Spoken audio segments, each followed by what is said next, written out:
Bonjour, j'espère que vous allez bien. Je vous retrouve aujourd'hui pour une vidéo sur la perfection. C'est un sujet que j'ai déjà abordé en story, c'était en story Instagram il me semble, et j'avais d'ailleurs mise en IGTV parce que c'était une story qui avait fait beaucoup réagir, je pense que ça avait parlé à beaucoup de monde. C'est pour ça que j'ai envie de reprendre ce sujet-là aujourd'hui parce que la perfection et surtout ce que cela entraîne, je pense que ça nous parle tous, que ça nous parle toutes dans tous les domaines de notre vie. Cette réflexion, elle m'est venue suite à ma formation que j'ai mis des mois à créer. Ça faisait des mois, voire même des années que je pensais à faire une formation. Je me disais, ok, alors comment je vais proposer la chose? Qu'est-ce que je vais aborder exactement? Comment je vais présenter tout ça? Quel sujet exactement? Et ça a mis vraiment du temps à mûrir.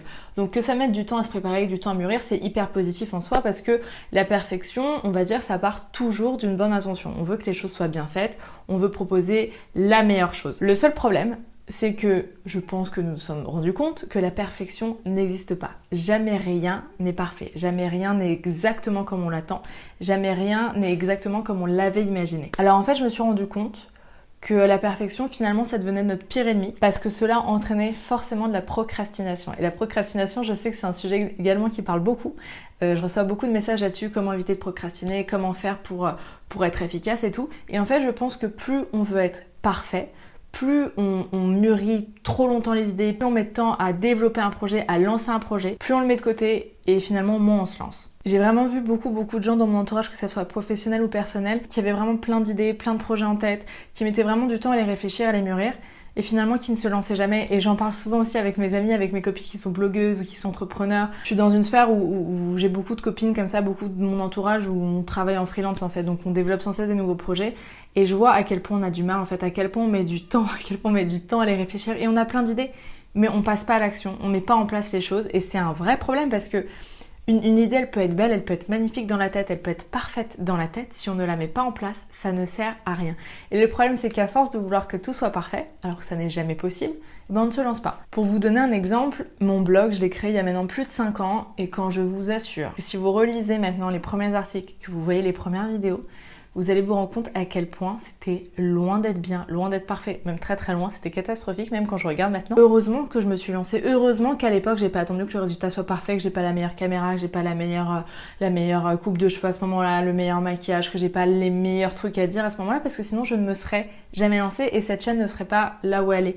Je pense que si on ne se lance pas, on n'a pas moyen d'être confronté à la réalité et du coup on n'a pas moyen de progresser. On ne peut progresser que face à l'obstacle, que face à la réalité des choses. Vous savez, quand on réfléchit, quand on mûrit un sujet dans la tête, on se met jamais vraiment face à la réalité. On ne sait pas ce qui arrivera dans la vraie vie, à quel obstacle on va se confronter. Donc, on a beau avoir toutes les options en tête, ça se passe jamais comme ça. Et la seule façon vraiment de développer un projet et de le rendre le mieux possible, le plus parfait, même si c'est jamais possible, c'est vraiment de lancer. Et je vois beaucoup de gens, des entrepreneurs, des gens qui gagnent beaucoup d'argent comme ça, qui ont lancé je ne sais pas combien de projets avant d'avoir le projet qui leur permet de vivre toute une vie avec ce projet, vous voyez. Ils ont lancé je ne sais pas combien d'entreprises avant, mais parce qu'ils ont appris de leurs erreurs. Et s'ils n'avaient pas lancé ces 10 entreprises avant, ils n'en seraient jamais là où ils sont aujourd'hui. Donc le message vraiment, c'est qu'en fait, il faut arrêter de se trouver des excuses, il faut arrêter que tout soit toujours parfait. Ça sera jamais le cas, il y aura toujours des gens qui vont critiquer ce que vous allez faire. Vous allez aussi vous critiquer, c'est totalement normal. Mais au moins, vous aurez tenté, au moins, vous serez lancé. Et au moins, vous pourrez faire évoluer. Rien n'est gravé dans le marbre. Par exemple, moi, que ma formation demande des améliorations ou que, comme c'était le cas dans mes vidéos, de mes articles, mon blog, etc., au fur et à mesure, avec les retours, avec les remarques, etc., j'ai pu le faire évoluer de la bonne façon. C'est à force d'être sur le terrain qu'on peut faire évoluer les choses. Je vois ça aussi beaucoup avec le mode de vie parce que moi, je parle beaucoup de la sphère, on va dire, éthique, écolo, naturel sur mon blog. C'est ma ligne édito. Et alors là, je me rends compte à quel point je pense que les personnes qui s'intéressent à ça sont peut-être les plus perfectionnistes parce que c'est vrai que d'avoir ce genre d'idées, d'idéaux, c'est une façon très utopique en fait de voir le monde et c'est quelque chose que je prône absolument et je ne veux absolument pas critiquer ça parce que je suis un peu pareil, je suis vraiment une utopiste dans l'âme, ce qui entraîne du perfectionnisme. Et j'ai remarqué que le perfectionnisme entraîne également de l'intransigeance chez les gens. En général, quand on est perfectionniste avec soi, on est très perfectionniste pour les autres, ce qui peut basculer du côté intransigeant et ça je le vois beaucoup dans cette sphère donc écolo, vegan, éthique, etc. etc.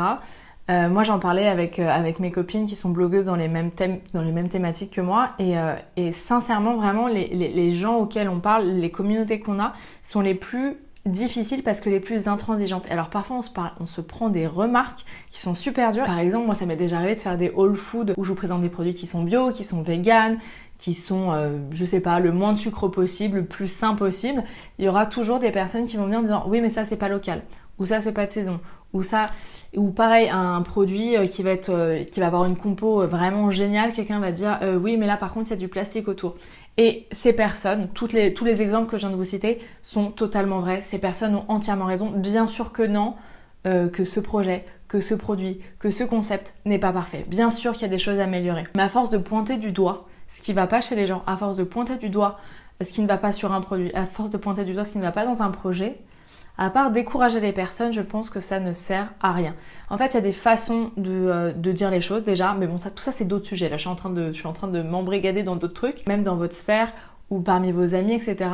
Moi, pourtant, je suis végétarienne à grosse tendance végane depuis 5 ans. C'est vrai que je consomme très naturel en termes de produits, je consomme le plus éthique possible. Vous ne me verrez jamais critiquer la consommation de mes amis et pourtant j'en ai très peu qui sont dans la même éthique de consommation que moi. Mais je ne suis pas là pour être moralisatrice. Je comprends que ça puisse être plus fort que nous dans des vraies valeurs. Je comprends parce que quand on s'est beaucoup renseigné sur un sujet et qu'on sait qu'on a raison et que c'est même très important pour la santé, pour la planète, etc. Je sais qu'on a une tendance à devenir un peu militant, à être du coup un peu moralisateur, et en fait ce que j'ai remarqué c'est que ça n'entraîne jamais du bon chez la personne en face. C'est pas du tout ça qui fait réagir la personne. Ça serait bien, j'aimerais que ça soit le cas, malheureusement ça ne l'est pas, et en fait j'ai remarqué que ça ne sert à rien à part empêcher la personne de le faire. Par exemple, quelqu'un qui va me dire ouais je suis en train de penser effectivement à devenir végétarien, mais en même temps j'aime beaucoup la viande, j'adore le poisson, j'ai peut-être commencé à diminuer et à manger de la viande une fois par semaine. Si je lui dis non, bah non, c'est nul, ça sert à rien, tu devrais tout de suite arrêter la viande, le poisson, enlever les laitages, enlever les œufs et enlever le miel pour devenir vegan, à part décourager la personne, ça va ne servir à rien. Donc je pense que c'est bien d'encourager chaque petite chose.